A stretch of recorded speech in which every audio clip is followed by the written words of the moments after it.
অনেক দিন ধরে একটা ট্যাটু রিমুভ করব বলে আমি কলকাতার প্রায় অর্ধেকের বেশি ট্যাটু পার্লারে ঘুরে নিয়েছি এবং ওখানে গিয়ে কথা বলে আমার যা মনে হয়েছে যে ট্যাটু রিমুভ করার যে লং প্রসেস বা ট্যাটু রিমুভ করতে গেলে স্কিনে যেভাবে এফেক্ট হয় তার থেকে অনেক বেটার যদি পসিবল হয় ট্যাটুর উপরে একটা নতুন ট্যাটু বানিয়ে পুরনো ট্যাটুটাকে হাইড করে দেওয়া। আর সেটা করাতেই আমি আজকে গেছিলাম হচ্ছে গল্ফ গ্রিনের একটা ট্যাটু পার্লারে। এটা ডেনজং রেস্টুরেন্টের একদম পাশে স্নেকস বাইট ট্যাটু পার্লার। অভিষেকদা এখানকার ওনার, উনি ট্যাটুটা করে দেন।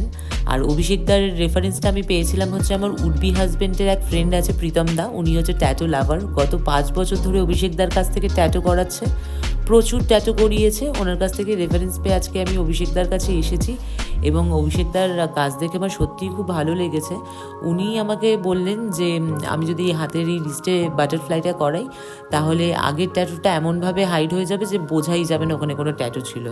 আর সিরিয়াসলি গাইজ আমি বলছি শোনো, ট্যাটুটা যখন কমপ্লিট হলো না আমি দেখে জাস্ট অবাক হয়ে গেছি। আমার ভীষণ ভালোও লেগেছে, মানে সত্যিই বোঝা যাচ্ছিল না, এতটাই প্রমিনেন্ট ছিল। আগে যে ওখানে কোনো ট্যাটু ছিল এটা রিমুভ করে দেওয়ার পর, মানে পুরোটা আর কি কমপ্লিট করে এই বসাটা রিমুভ করে দেওয়ার পর তোমরা দেখলে বুঝতে পারবে, মানে একদম প্রমিনেন্ট, বোঝাই যাচ্ছে না।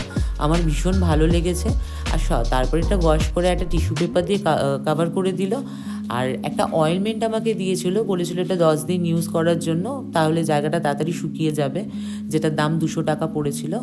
আর অভিষেকদার কাছ থেকে মানে ট্যাটু করালে কিন্তু প্রাইস ভীষণ রিজনেবল, 1000 টাকা দিয়ে শুরু। তারপরে ডিপেন্ড করছে হচ্ছে ট্যাটু সাইজ আর কালারের উপরে, মানে তোমরা কী কালার ইউজ করছো তোমরা জানো।